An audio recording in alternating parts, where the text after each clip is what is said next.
Hello students, welcome all of you again. हम लोगों ने लास्ट लेक्चर के अंदर क्लास 12 का अकाउंट्स का चैप्टर नंबर 5 के कुछ सम देखे थे। तो आज मैं आपको आगे अलग दो मेथड कराने वाला हूँ।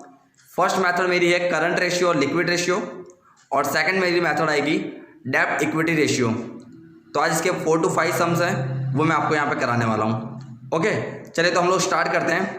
First one, question number 8, current ratio. अब मैंने आपको जो फॉर्मूला का लिस्ट दिया हुआ था, उस फॉर्मूला के अंदर आपने देखा होगा करंट रेशियो का आपको फॉर्मूला दिख रहा होगा। करंट रेशियो का आपको फॉर्मूला दिख रहा होगा current assets divided by current liability. तो यहाँ पर मुझे करंट असेट्स और करंट लायबिलिटी, अगर सम के अंदर आपको डायरेक्टली दे दिया करंट असेट्स और करंट लायबिलिटी तो फिर तो सम बहुत ही ईजी हो जाएगा। पर यहाँ पे हमको क्या करना पड़ेगा, करंट असेट्स और लायबिलिटी फाइंड आउट करनी होगी। जैसे कि आप सम देखेंगे तो क्वेश्चन नंबर 8 के अंदर आपको करंट असेट्स में कौन कौन सी आएंगी। मुझे यहाँ पे दिया हुआ है stocks, debtors, bills receivable plus cash plus prepaid expense minus bad debt reserve. अगर आपको बैड डेट रिजर्व दिया है तो आपको माइनस करना है, अदरवाइज सभी अमाउंट क्या होगी, प्लस होगी। यानी करंट असेट्स के अंदर जितनी भी असेट्स आ रही है सभी का आप क्या करोगे टोटल, तो आपको ऊपर करंट असेट्स मिल जाएगी। यहाँ पे मुझे स्टॉक दिया हुआ है 3 लाख, डेटर से मेरा 2,50,000, बिल्स रिसीवेबल मुझे सब में दिया हुआ है 75,000, कैश से मेरा 1,20,000, प्रीपेड एक्सपेंस है मेरे 60,000, माइनस बैड डेट रिजर्व की अमाउंट मुझे दी हुई थी 20,000। बहुत सारे बच्चे एग्जाम में यही गलती करते हैं, बैड डेट रिजर्व की अमाउंट वो लोग देखते नहीं है, तो वहाँ पे सम पूरा रॉन्ग हो जाता है। ओके, इसलिए आपको ध्यान देना है। यहाँ पे बैड डेट रिजर्व आपको दिया हुआ है 20,000, सो आपने क्या करा, उसको माइनस करा, सो यू गेन 7,85,000 जो मैंने यहाँ पर रख दिया है। ओके, चलिए उसी तरह मेरा आता है second current liability. Current liability का फॉर्मूला आता है bills payable plus creditors plus short term loan plus outstanding expense. तो अगर आपको ये सभी चीज़ें दिखाई दे रही है, bills payable, creditors, short term loan, outstanding expense, तो ये सभी मेरी क्या होंगी, करंट लायबिलिटी। आपको दिया हुआ है सम के अंदर बिल्स पेबल 60,000, क्रेडिटर्स आपके हैं 2 लाख, शॉर्ट टर्म लोन है आपके पास 40,000 और आउटस्टैंडिंग एक्सपेंस आपका है 50,000।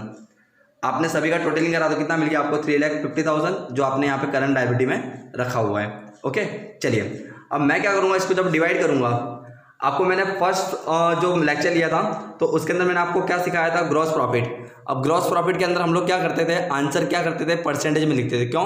क्योंकि मैंने आपको हिंट दी हुई थी, जिस चीज़ के पीछे अगर 100 आएगा तो वहाँ पे हम लोग क्या करेंगे, परसेंटेज रखेंगे।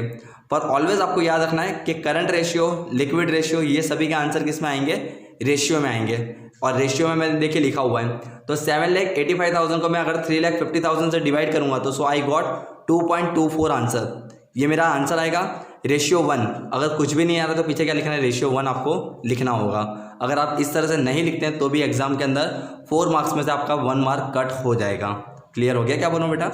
ओके, चलिए नेक्स्ट वन। नेक्स्ट है मेरा लिक्विड रेशियो। उसी समय मुझे निकालना है लिक्विड रेशियो। तो लिक्विड रेशियो का फॉर्मूला होता है मेरा liquid assets minus liquid liability. Sum के अंदर आपको अगेन लिक्विड एसेट्स निकालनी पड़ेगी। तो लिक्विड एसेट्स के लिए भी फॉर्मूला है, आपकी जितनी करंट एसेट्स थी उसमें से आप क्या करिए, स्टॉक और प्रीपेड एक्सपेंस माइनस कर दीजिए।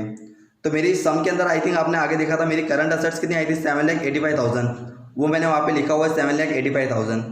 उसमें से मैंने स्टॉक की अमाउंट 3 लाख और प्रीपेड एक्सपेंस क्या करा, 60,000 माइनस करा, सो आई गॉट 4,25,000। ये फॉर्मूला ही है, यानी लिक्विड एसेट्स के लिए आपको क्या करना है, करंट एसेट्स में से स्टॉक और प्रीपेड एक्सपेंस माइनस कर देना है ऑलवेज। ओके, तो आपको आ गया 4,25,000 आपकी लिक्विड एसेट्स। अब लिक्विड लायबिलिटी के लिए सेम फॉर्मूला है, आपको करंट लायबिलिटी में से आपको क्या माइनस करना होता है, बैंक ओवरड्राफ्ट। पर आपने सम देखा तो आपको वहाँ पे बैंक ओवरड्राफ्ट दिया हुआ नहीं है। सो जो मेरी करंट लायबिलिटी थी वही मेरी क्या हो जाएगी, लिक्विड लायबिलिटी। और मेरी लिक्विड लायबिलिटी कितनी दी हुई है, मुझे 3,50,000 दी हुई है as it is. So I get 1.21 ratio 1 is my final answer. Clear हो गया? चलिए चलता हूँ नेक्स्ट सम पे मैं।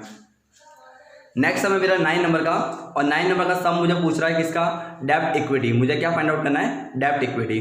तो डेब्ट इक्विटी का फॉर्मूला होता है debts divided by share holder fund. ये उसका फॉर्मूला है। यहाँ पे भी कुछ 100 है, ऐसा कुछ आएगा नहीं, तो इसका आंसर भी आपको मालूम पड़ रहा होगा किस में मिलेगा, हमें रेशियो में मिलेगा। तो डेब्ट्स के लिए भी देखिए फॉर्मूला आता है, डेब्ट्स का भी एक फॉर्मूला है, long term liability plus long term provision equal to debts. यानी आप long term liability plus long term provision का टोटल करेंगे तो आपको क्या मिल जाएगा, टोटल डेब्ट्स मिल जाएगा। ओके, तो यहाँ पे मुझे लॉन्ग टर्म लायबिलिटी दी थी 8 लाख और मेरा लॉन्ग टर्म प्रोविजन था 4 lakh. So I get 12 lakh is my total debts, जो मैंने यहाँ पे पॉइंट आउट करा हुआ है 12 लाख। ओके, चलिए इसी तरह शेयर होल्डर फंड के लिए फॉर्मूला आता है equity share capital plus preference share capital minus profit and loss debit side. तो आपको सम के अंदर देखिए इक्विटी शेयर कैपिटल की अमाउंट दी हुई है आपको 8 लाख, प्रेफरेंस शेयर की अमाउंट आपको दी हुई है 2 लाख और आपको प्रॉफिट एंड लॉस की डेबिट साइड दी होगी 50,000। अगर आपको नहीं दी होती तो आप क्या करते हैं, 8 + 2 = 10 लाख आपका आंसर आ जाता। पर यहाँ पे हमको प्रॉफिट एंड लॉस की डेबिट साइड दी हुई है तो उसको मैंने क्या करा, उसमें से सबट्रैक्ट करा। सो आई गेट 9,50,000 जो मैंने यहाँ पे पुटअप किया हुआ है। So 12 lakh divided by 9,50,000 I got 1.26 ratio 1 is my final answer. Got it. चलिए next one, question number 10। Question number 10 के अंदर भी कुछ ऐसा ही है। डेब्ट्स इक्विटी के लिए अगेन फॉर्मूला है debts divided by share holder fund. Again मुझे डेब्ट्स निकालना पड़ेगा, तो डेब्ट्स के लिए फॉर्मूला है मेरे पास already, long term liability plus long term provision.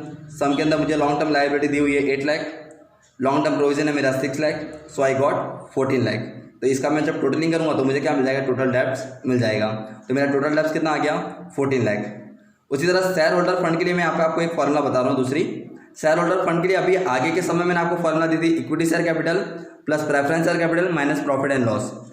पर जब कभी आपको सम के अंदर अगर शेयर कैपिटल नहीं दिया हुआ है तो आपको एक फॉर्मूला दूसरा भी है यहाँ पे, टोटल एसेट्स में से आप क्या करेंगे, टोटल लायबिलिटी माइनस करेंगे। तो आपको सम के अंदर टोटल एसेट्स दी हुई है कितनी, 30 लाख, ये आपकी टोटल एसेट्स है और टोटल लायबिलिटी आपकी कितनी हो रही है, 18,50,000। सो 30 लाख में से आप 18,50,000 माइनस करोगे, so you get 11,50,000 is your share holder fund.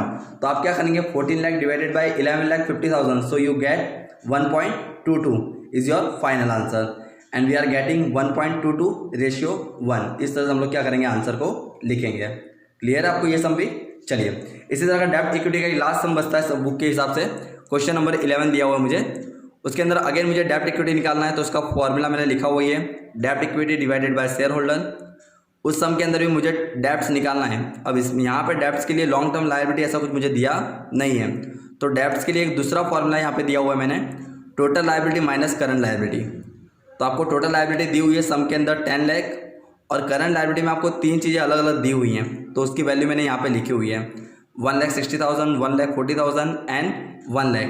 तो मैंने 10 लाख में से क्या करा, तीनों की अमाउंट माइनस करी 4 लाख, तो कितना आ गया मेरा आंसर 6 लाख। यानी मुझे टोटल डेब्ट्स कितना मिल रहा है, मेरा 6 लाख मिल रहा है। और शेयर होल्डर फंड के लिए दूसरा फॉर्मूला है ही, अगर शेयर कैपिटल आपको ना दी हो तो दूसरा फॉर्मूला मेरा कौन सा है, total assets minus total liability. तो टोटल असेट्स थी मेरे पास 22 लाख, उसमें से मैंने टोटल लायबिलिटी 10 लाख माइनस करी, सो आई गेट 12 लाख। तो मैंने यहाँ पे क्या करा, 6 lakh divided bye 12 lakh, I got 0.5। ये मेरा क्या आ गया, फाइनल आंसर। पर आंसर को हम लोग कैसे लिखेंगे, 0.5 रेशियो 1, इस तरह से हम लोग आंसर लिखेंगे। क्लियर है। तो मुझे लग रहा है आई थिंक आप लोगों को सभी को ये 2 फार्मूला क्लियर हो चुकी होगी, current ratio and liquidity ratio, and second is a डेब्ट इक्विटी रेशियो। नेक्स्ट सम के अंदर, नेक्स्ट वीडियो के अंदर मैं आपको कुछ अलग सम कराने वाला हूँ। Till then bye and take care.